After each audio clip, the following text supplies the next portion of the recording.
ये फरमाइएगा डॉक्टर साहब के वैसे कमाल है, पहले आप पाकिस्तान पीपल्स पार्टी के साथ मिलके इनके साथ लड़ते रहे, अब आप इनके साथ मिलके पाकिस्तान पीपल्स पार्टी से लड़ रहे हैं। तो साहब हम किसी से नहीं लड़ रहे।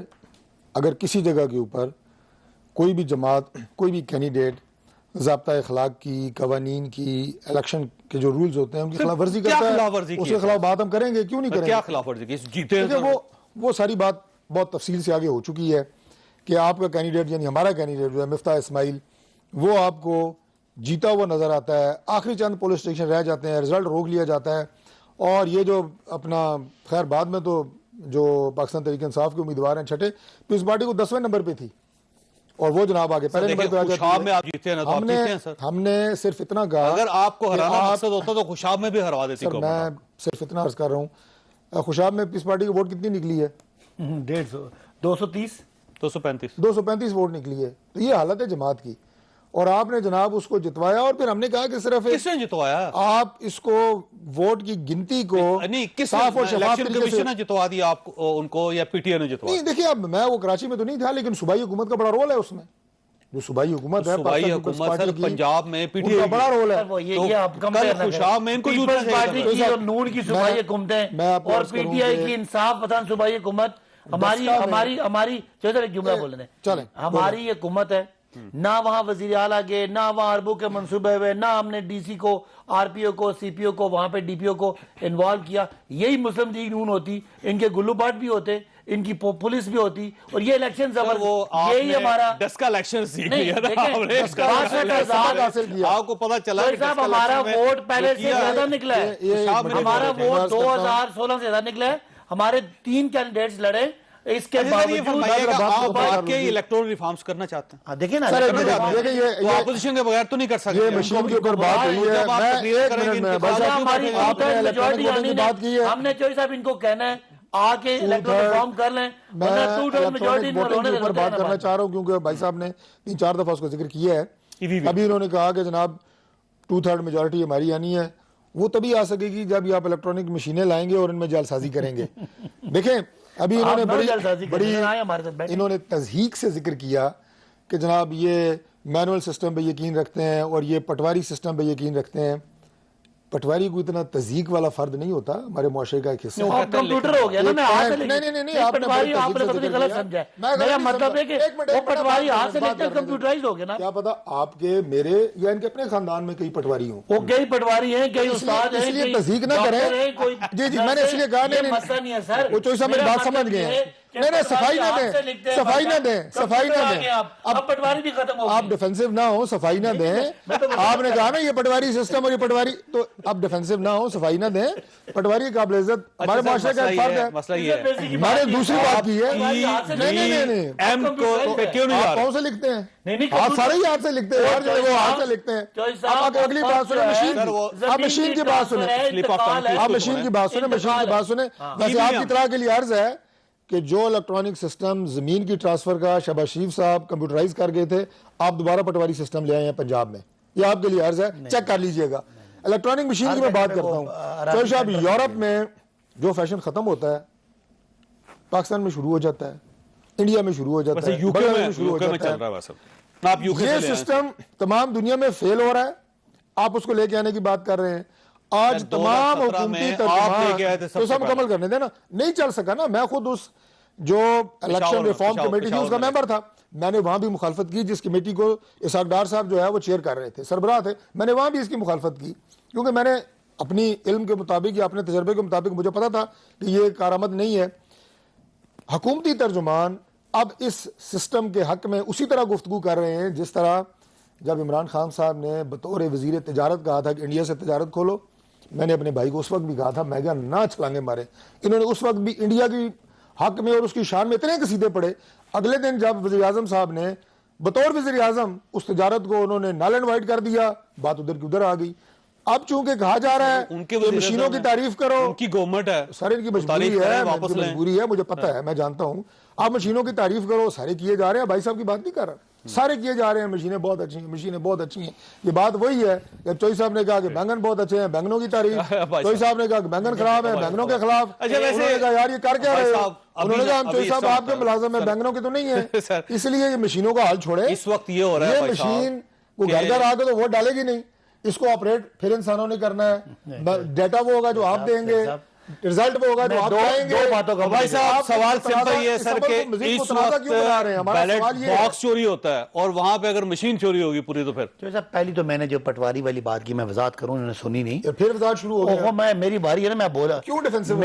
मैं कहना ये चाहता हूं कि जैसे पहले जमीनों के इंतकाल के लिए पूरे पूरे कागज भर जाते थे, आजकल एक बटन दबता है, एक वीडियो बनती है और ने किया था और जिसने भी किया सुन लेना। आप मुझे बात तो करने साहब बताएं, मैं ठीक है मुझे बात तो करने देना। पंजाब में रिवर्स आप बात सुनना नहीं चाह रहे ना? मैं गवर्नमेंट की सुनना चाह रहा हूँ। गवर्नमेंट की सुनने, लेकिन इसका मतलब ये वो सारा जो इतनी बड़े बड़े कागज, वो जमा बंदियां अगर कंप्यूटर में आ सकती है मेरे भाई, कलंदरे कहते हैं उनको, कलंदरे जो जमा बंदियां और वो सारे जो अच्छा, आप उस्मान बुज़दार से पूछें, अगर आप मुझे अगर आप चाहते हैं कि मैं बात ना करूं तो आपकी मर्जी है। उस्मान बुज़दार से पूछें कि वो इलेक्ट्रॉनिक सिस्टम जमीन के रिकॉर्ड की ट्रांसफर का चेंज करके दोबारा क्यों ले आया? अब आपने उस्मान बुज़दार साहब की तनकीद करिए, आप मेरी बात सुनेंगे जो मैं करना क्या चाह रहा हूँ।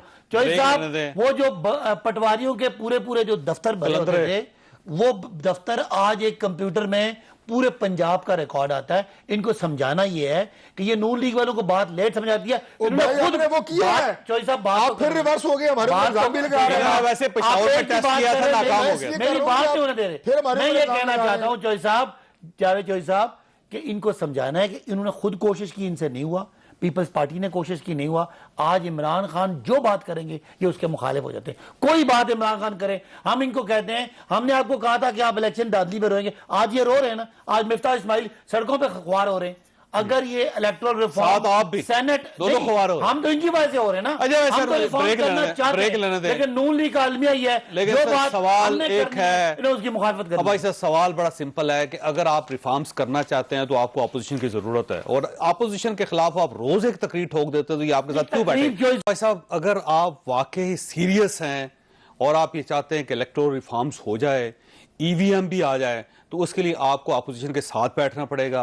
कमेटी आपने बना दी है, बड़ी अच्छी बात है, लेकिन फिर मेरा ख्याल 6 महीने गवर्नमेंट को खामोश भी रहना पड़ेगा। रोज अगर आप एक ताना देते हैं और साथ आप ये कहें कि आपकी अपोजिशन सपोर्ट करे तो मेरा ख्याल नहीं कर सकते। सब जो चीजें हमारी मुश्तरक है ना, उस पर हमने बैठना है, और जो हमारा इख्तलाफ है उस पर हमने अपनी पॉलिटिक्स करनी है।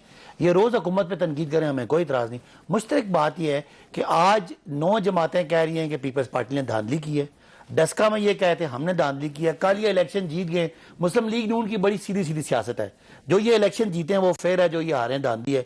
जिस अदालत से इनको जमानत मिल जाए वो अदालत ठीक है, नहीं तो मुझे क्यों निकाला, बुगत से भरे हैं ये मतलब इनके पीछे कोई और है। इनका तो तरीकाकार ही है। हम इन्हें कहते हैं अब थोड़ा सा मेच्योर हो जाए, आपने इस मुल्क का बड़ा नुकसान किया 30-40 साल, अब बैठ जाए। वजीर आजम इनको आपकी नीयत में शक है, नहीं सुने, इनका ख्याल ये है कि आप ऐसे इलेक्शन हार जाएंगे, वजीर आजम आपको इलेक्ट्रॉनिक वोटिंग मशीन जितवा दे। चलें ये तो बिल्कुल ही, मैं कह रहा हूं बिल्कुल ही मैच्योर बात है कि हम कोई मशीन के अंदर जेन डाल देंगे जो इनको हरा देगा। देखिए वजीर आजम ने सीरियस बात की है, वजीर आजम ने इनको दावत दी, स्पीकर ने कमेटी बना दी। आज हम इनको कहते हैं कि भाई आपके जो तहफ़्फ़ुज़ात हैं आपको तो नहीं समझ आता, आप वही लिखने वाले लोग हैं, मैं पटवारी को ये माइंड कर देंगे, आप हाथ से कलम वाले हैं, लेकिन खुदारा कोई टेक्निकल टीम ले आए, वो उन मशीनों को चेक करा लें, उनसे कोई जिन नहीं निकलता, आप आए मुल्क को ठीक होने दें। अच्छा वैसे सर मसला ये है कि जब वो सीरियस हैं, वो चाहते हैं कि वाकई इलेक्शन ट्रांसपेरेंट हो जाए और कम से कम इलेक्शंस का इशू तो पाकिस्तान के अंदर हल हो जाए, वो ये नहीं तो चाहते, आप क्यों नहीं मानते सर उनकी बात? वो ये नहीं चाहते कि इलेक्शन ट्रांसपेरेंट हो जाए, तो वो क्या चाहते हैं? वो ये चाहते हैं कि एक ऐसा निज़ाम ले आए कि जिससे इन्हें जो 2018 में इन्होंने जुर्लू फेरा था, अब दोबारा वो जुर्लू फेरे। उस तरह तो फिर नहीं सकता जो उन्होंने हमारे पोलिंग एजेंट सद किया, अभी कराची में फिर गया आपके साथ, जो उन्होंने वहां पे सारा इलेक्ट्रॉनिक सिस्टम उन्होंने वहां पे बिठाया। अभी हुआ है ना सर, बहुत थोड़ा टाइम रह गया। दो तीन जुमले मैं चैलेंज करता हूं, आरटीएस का इलेक्शन रिजल्ट से कोई ताल्लुक नहीं है। आरटीएस धांधली ना करा सकता है ना रोक सकता है। आप मुझसे बहस कर लें, आप मुझसे अब आपके चैलेंज का फायदा कोई नहीं है, एसएमएस है, अब चैलेंज का फायदा नहीं है। अगर वो नहीं कर सकता था तो फिर वो बैठा क्यों? वो बिठाया गया, किसने बिठाया? वो तो आपके दौर का था आरटीएस। मैं अर्ज कर रहा हूँ हमारा तो ताल्लुक ही नहीं है। आरटीएस बैठा और जिसने बिठाया उसे भी पता है तो आरटीएस का मैं दोबारा कहता हूं, रिजल्ट से ताल्लुक नालायक लोग और नाअहल लोग और नकम्मे लोग लग गए हैं, सबको पता लग गया है। तीसरी बात ये है जी कि ये जो इमरान खान साहब ने तकरीर किया, मैं सिर्फ एक जुमला कहना चाहता हूँ कि आपको मदीने की रियासत और इसके अलावा जनाब वो खुदा के वास्ते ये टर्म्स इस्तेमाल अगर आप करते हैं ना तो उसका शायबा भी आपके किसी अमल के अंदर नहीं है। मैं सिर्फ एक बात विदाउट एनी पॉलिटिकल वो कर रहा हूँ, आ जाए मैदान में। अब भाई साहब मुझे गारंटी करें, यकसा निज़ाम की बात करते हैं ना कि जनाब उमरा के लिए और गरीब के लिए और ताकतवर के लिए एक कानून बनाएं, सिर्फ नैब की बात कर लें। मैं चैलेंज करता हूँ, नैब की बात ये कर लें, चाहे उसका ताल्लुक हुकूमत से हो, अपोजिशन से हो। सुने तो ये सब बड़ी इंपॉर्टेंट बात है। जहांगीर तरीन साहब के नहीं सर, तरीन सिंह को छोड़े, तो ये सब छोड़े, तरीन को, उसकी और वजूहत हैं, वो बात अब टोकते हैं तो बात का मजा ही खत्म हो जाता है।